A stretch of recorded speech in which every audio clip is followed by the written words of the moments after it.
Welcome, everyone. This is Jeremy Osterberger with Big Magazine. Today, I'm very excited about Mr. Joel Saltzman, CEO of Indorama Ventures Integrated Oxide and Derivatives North America, to be on board with us here and doing a video interview. Joel, great to talk to you. How's everything in Chicago? Great, Jeremy. Thanks for having me today. All right, man. We'll cover the Cubs in a moment, but we've got some other news to cover, which is, Joel, we're so excited today to talk about how Indorama's recent acquisition of Brazil-based Oxiteno is going to greatly extend Indorama's growth profile into a lot of highly attractive markets in Latin America and in the US, and even potentially expanding into Europe and Asia. So, Joel, thanks so much for being here. Let's get into it, Joel. You know, for those who may not be familiar with Indorama, could you just give us a little bit of history on the company and products provided? Kind of up to the point of the acquisition, and then we'll get into what this looks like going forward. Sure, I look forward to it. I got to tell you that this is a great story, and while I've been with the same business for 42 years, my tenure with Indorama only goes back 10 years when my previous company was acquired by Indorama. And I got to tell you, I mean, this is a fascinating company. The business was started just over 30 years ago by our group CEO, Mr. Alok Lohia. We are Thailand based, and the business had its roots as a manufacturer of yarn and has grown over the last 30 years to become the largest PET producer in the world. And I got to tell you, the makeup of the business is just very fascinating. It's very connected. It's very integrated. And I like to give you a handful of facts and figures to kind of set the stage as to who we are. Today, we are organized into three different verticals. One is our consolidated PET business, which includes not only our PET production, but our aromatics production, our packaging business, as well as it houses our recycling business, which we'll speak to in a little bit more detail. We also have the fibers business, and as of just a few years ago, the development of the integrated oxide and derivatives business, in which I participate in. But to kind of ground us as to who IVL is, because we are very much a B2B company, here's a handful of statistics. 1 in 5 PET bottles produced in the world is produced from IVL plastic. All right, so pretty significant. 1 in 2 premium baby diapers are produced with fibers produced by IVL. And 1 in 4 airbags are produced with yarn produced from IVL. Now, we aren't in the airbag business. We supply the yarn to the airbag manufacturers. And with the recent acquisition of Oxiteno, 1 in 4 cleaning products in the Americas contains our chemistry. And we are the ¡1 ethoxylator in the Americas and the #1 largest EO producer in the Americas. So it kind of sets us a tone to understand who we are and who we've become. We are now operating 135 sites in 34 different countries around the world. Oh, I didn't know that. So #1 ethylene oxide producer in the Americas, yes. Yeah. Well, hey, man, all the baby diaper work, the Osterberger family having 3 kids. I commend you. Thank you so much for all that. Yeah, well, we appreciate it. And I'll tell you, as long as we have the opportunity, I'll tell you that a lot of people talk about AI as artificial intelligence. We talk about adult incontinence. That's right, man. Absolutely. Big business. Huge business, yeah. Absolutely, man. As those boomers age on, continues to be more and more of a need. Man, 135 sites, Joel. Yeah, I had some knowledge of that, but when you say it that way, pretty impressive, and didn't really understand the full scope, to be honest with you, of what Indorama's been up to. Pretty significant. Yeah, absolutely. Well, let's get into the news, Joel. So I understand the acquisition of Oxiteno. You were named the new CEO of Indorama. Tell me about your sort of unique experience with Indorama. You talked a little bit about that over the past 10 years. But talk about a little bit more of the growth, and how anything else you want to add about the growth, I guess. Yeah, sure. And to that extent, we'll speak a little bit more specifically regarding the integrated oxide and derivatives business. In the first place, with the acquisition of Oxiteno, we are principally North American and South American producers. So we have taken our combined business and we have organized it from a management perspective, where I have the P&L responsibility for North America, which includes, for us, we have at IOD pre-acquisition 3 manufacturing sites that came out of the Huntsman acquisition, an EO/EG plant in Clear Lake, Texas, and an ethylene cracker in Lake Charles. And we have added to that Oxiteno's 3 Mexican sites and their flagship new ethoxylation plant in Pasadena, Texas. So all of those sites will be responsible up through me, and I have a counterpart who is the legacy CEO of Oxiteno, Mr. Joel Saltzman, who will be responsible for all of the South American assets and P&L. And I should also mention, you made a reference to entree into both Europe and Asia. We do have presence there today. We do have a manufacturing site in Ankleshwar, India, as well as Botany, Australia. And we certainly have sales, marketing, and R&D presence throughout Europe and Asia as well. But I'll tell you, this has been a fascinating journey for me. As I indicated, my business predecessor company, Old World Industries, which was basically an engine coolant manufacturer, peak antifreeze, was acquired by Indorama in 2012. And it really was the beginning of Mr. Lohia's upstream integration play for PET. PET is basically produced from 2 products: purified terephthalic acid, PTA, 2/3 cost of goods sold, and MEG, which is 1/3 cost of goods sold. So the acquisition got him a level of integration in his US PET production. So it was a good transaction for Old World. It was a good transaction for Indorama.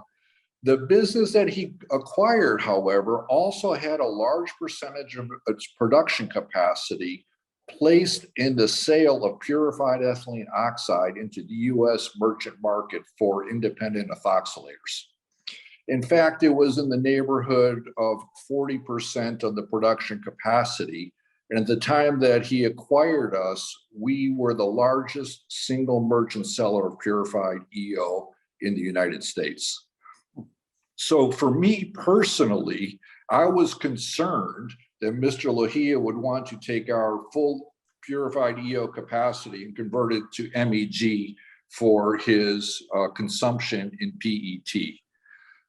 When in fact, over a first couple of year period, we got to educate him behind the economics associated with purified EO, the fact that it is principally sold on a fixed margin basis over its contained raw material ethylene, and had a very consistent, transparent, easy to forecast profitability versus MEG, which is very cyclical and has a lot of ups and downs in its profitability. So we became very comfortable with the EO business and began to ask ourselves questions about what else we can do with EO. So as we are starting to delve into the EO derivatives markets, we start looking around for acquisitions because we are better buyers than we are builders, if you will. Started looking around at some of our customers. As we're going through this process, we further integrate by acquiring the Lake Charles ethylene cracker in 2015. So now we have a little bit more benefit in that we are integrated into ethylene at the time.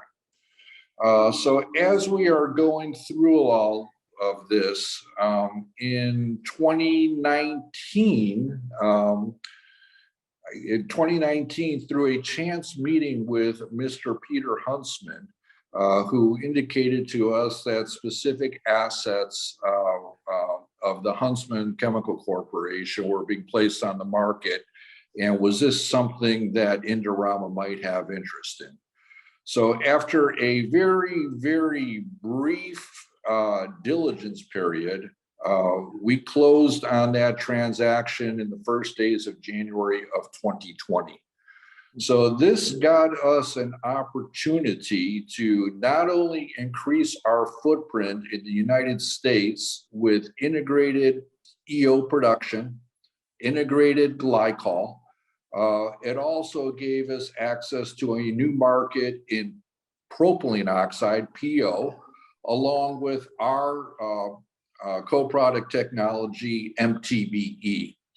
And most importantly, it gave us access into whole new markets because the business came with Huntsman's surfactants business, their LAB business, and their ethanolamine business. So we overnight become a integrated ethylene oxide derivatives producer. And this gives us added value over EO, because as you are adding additional chemistry to EO, in our case, alcohols and other intermediates, we're adding incremental monetary value and increasing our margins and our shareholder returns to our shareholders. So it was a fascinating acquisition. I will tell you that the business that was acquired that I came from had a whopping 23 people on its direct payroll, as our manufacturing assets were operated by a third party. So when Huntsman came along, my little 23 people all of a sudden became 1,250 people, Huntsman Associates. So you can imagine who integrated who in that journey. Right. So, we go through a very interesting period, throughout COVID. And coming out of COVID, we find that IVL has developed a very diverse portfolio that was very resilient. Certainly, certain sectors of our business were impacted on a volume basis, anything mobility related, for example. On the other hand, the single-use packaging and PET business was through the roof and continues to be through the roof. Certainly anything that's produced with EO into the home and personal care space, because we cleaned everything during COVID, went through the roof. So we had a very resilient business model. And that's kind of what led us up to taking a look at the Oxiteno business when it came to the market. Yeah. Yeah, good. Thanks for that update, Joel. And just for edification of our audience, Oxiteno, like you said, Brazilian, founded in the 70s, 11 industrial sites across Brazil, US, Mexico, Uruguay, 2 global research development centers, 3 research and development facilities, and 8 commercial offices in the Americas, Europe, and Asia. So yeah, no, thanks for the profile and a little history of how everything led to now. So, Joel, talk to me about any particular significance, created by finding valuable downstream use for the surfactant markets. And, tell me a little bit about that and where's that headed? Yeah, I got to tell you, we're really excited about that. And I wouldn't limit it to just surfactants, all right? But when we looked at Oxiteno holistically, we studied the business synergies and what value over and above the economic value this really brings us that will help us deliver sustainable earnings on an ongoing basis. And we really broke it out into 5 different pillars, if you will. The first one was access to a more diversified premium market. The second was accelerated technology and innovation along with product reach. I got to tell you, Oxiteno has really good R&D and innovation capabilities. We look to learn from their knowledge, their people, their experience to help enhance our innovation pipeline to keep meeting the needs of our customers and consumers. Certainly, we'll have opportunities around integrating our raw material supply strategy. Obviously, we have overnight geographic expansion, and very important to Indorama is innovation in green chemistry. Oxiteno has a pretty significant green chemistry portfolio. And while that certainly is in response to the customer's needs, sustainable solutions are on everybody's lips today, and their technology and innovation is more advanced than ours was within IOD. And it is a significant factor in IVL's future plans, where Mr. Lohia has committed that 25% of our global feedstock will come from either bio or renewable-based materials by 2030. Huh. That really kind of fits into our overall purpose statement, if you will, which is to reimagine chemistry together to create a better world. It's a big statement, and we put our money where our mouth is. Yeah, no, thanks, Joel. Appreciate the update on the green chemistry side. It's something, you're right, that everyone's sort of looking to and trying to understand. And, you know, for a lot of our audience, all the contractors and EPC and engineering firms, just trying to understand their fit, you know what I mean, in that space as we navigate the next, 12, 18 months, even 3 to 5 years down the road. So, and I got to mention, Jeremy, as the largest producer of PET in the world, we're very cognizant of the amount of plastics that we're putting out in the world, to the extent that we have committed just as recent as a year and a half ago, $1.5 billion to build recycling capacity. And we committed 750,000 tons. And to date, we've now achieved 450 of that 750,000 tons. And in fact, the last 90 days, Mr. Lohia just committed to double that. Oh, wow. 3 billion to create 1.5 million tons of recycling capacity. Joel, that recycling capacity, would that be in the form of facilities? And, would that be in the US? Would that be global? They are all over the world. They are, of course, in response to our customer demand. As you know, most of the big bottlers in the world have committed a very high level of recycled material, and it's incumbent upon us to be able to step up and meet that need. And at the same time, we offer the benefit of PET being the only fully circular plastic that's out there. Right. So we take 100% of that bottle and reuse it again and again and again. Right. Very cool.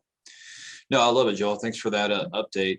So, Joel, let's get into sort of like what you can tell me on maybe like personnel. I know that a lot of our audience would be interested in I don't know, maybe how purchasing arms will change or remain the same in relationship to the Oxiteno acquisition. So just broad questions like, employee retention, what has been the reaction from the staff of the acquisition, and what can we expect to see as the two organizations come together in regards to personnel and things going forward in that regard. Sure, Jeremy. In the first place, I have to tell you, being pretty proficient in acquisitions as IVL is, we're very sensitive to cultural integration and people integration.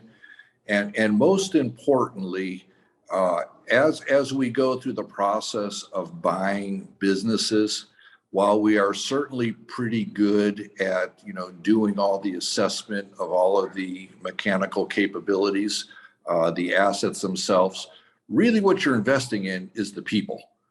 And with all of our acquisitions, we bring all of our people on board with the expectation that A, they are going to deliver the financial results in which we bought the business.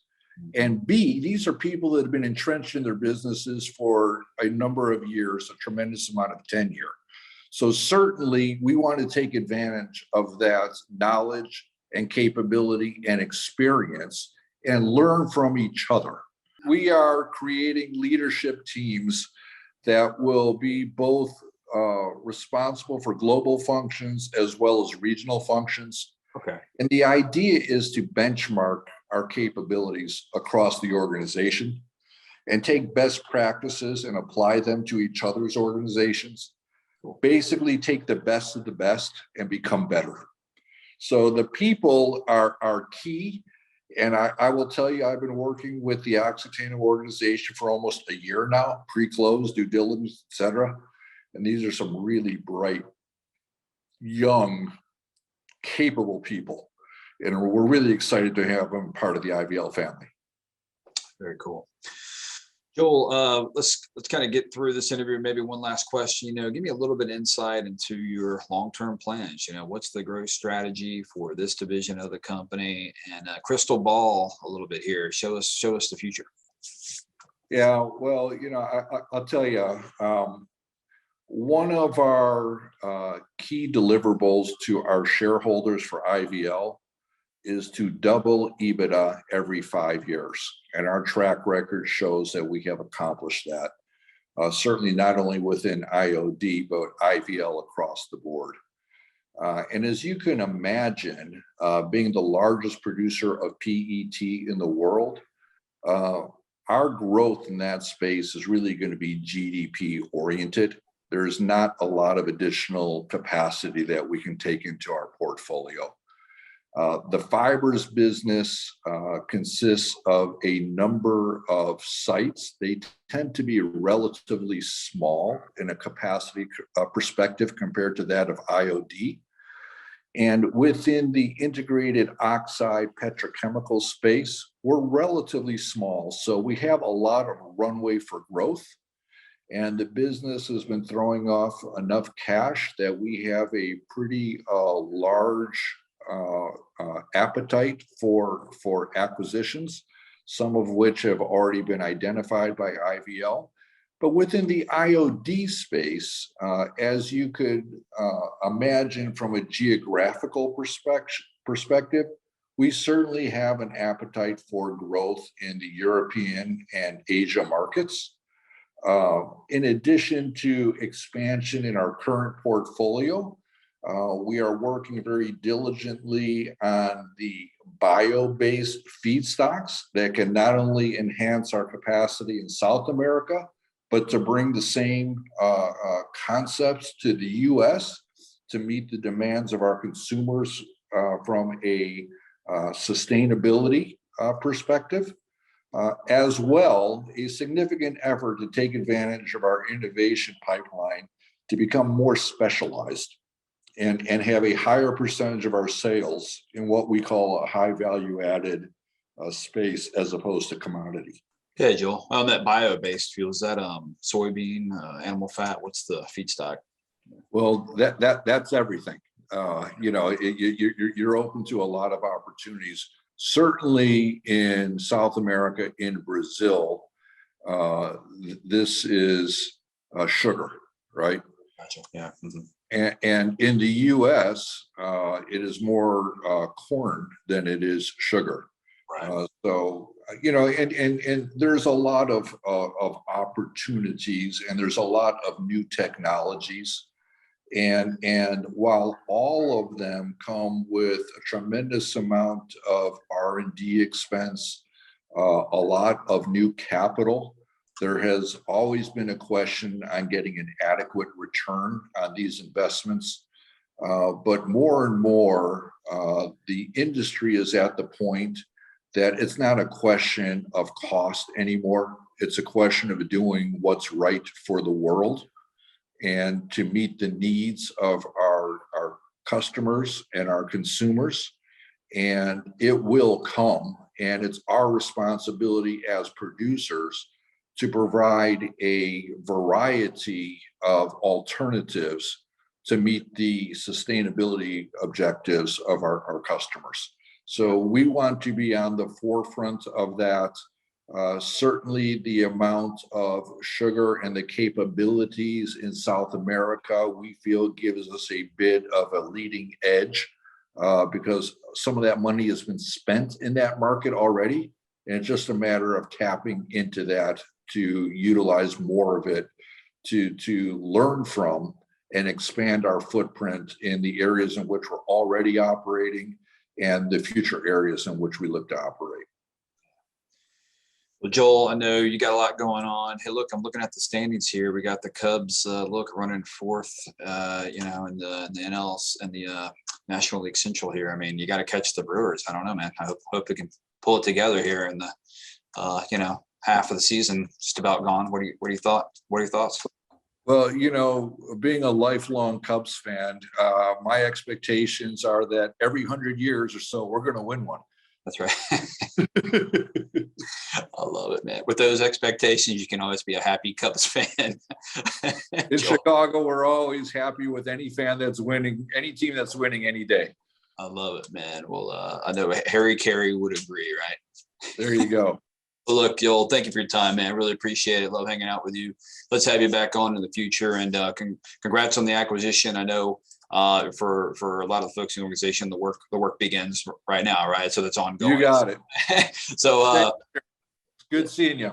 You too, Mr. Joel. Have a super evening. And as always, folks, we're so grateful for our audience. Please like and share this recording with colleagues. For more industry news, videos, webinars, and podcasts, visit bicmagazine.com. Remember, it's what we do together that counts.